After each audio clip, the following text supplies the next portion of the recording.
అన్నమయ్యలోని రాజంపేట పారిశుద్ధ్య కార్మికులకు సంక్రాంతి కానుకగా నిత్యావసర సరుకులను టీడీపీ నాయకులు మేడా విజయశేఖర్ రెడ్డి అందించారు.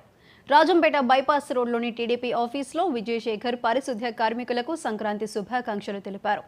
అన్ని విధాలా సహాయపడే వారిని ప్రజలు ఓటేసి గెలిపించాలన్నారు.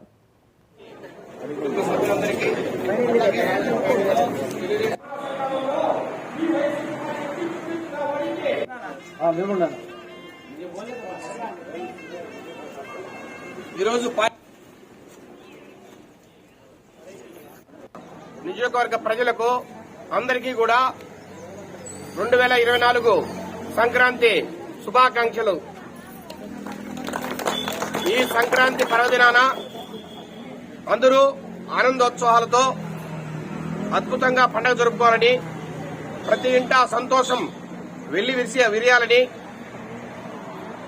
ఈ సంవత్సరం ఈ సంక్రాంతి నుంచి వచ్చే మకర సంక్రాంతి వరకు రాజంపేట ప్రజలకు అద్భుతమైన అభివృద్ధి జరగాలని, వారి ఆశలు నెరవేరాలని, ఈ సంవత్సరంలో సార్వత్రిక ఎన్నికలు జరుగుతున్న నేపథ్యంలో వారు కోరుకున్న వ్యక్తి ఎమ్మెల్యే కావాలని,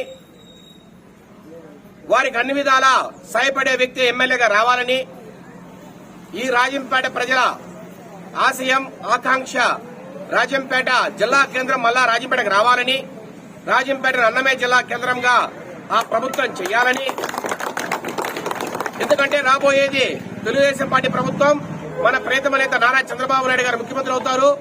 ఖచ్చితంగా 2024లో రాజంపేట ప్రజల ఆకాంక్ష మేరకు రాజంపేట ఖచ్చితంగా అన్నమయ్య జిల్లా కేంద్రం అయ్యి తీరుతుందనే నమ్మకం నాకు బలంగా ఉంది. అది ఖచ్చితంగా జరగాలని, అట్లాగే అన్నమయ్య డ్యాం నిర్వాసితులకు అన్ని రకాల ఈ సంవత్సరంలో తెలుగుదేశం పార్టీ ప్రభుత్వం న్యాయం చేయాలని, ఆ చేయడానికి అన్ని విధాలా మేము కృషి చేస్తామని, రకరకాలుగా వెనకబడుతున్న రాజంపేటను ఈ సంవత్సరంలో ముందుకు తీసుకెళ్లాలని, అన్ని రకాలుగా ప్రతి ఒక్కరికి మేలు జరగాలని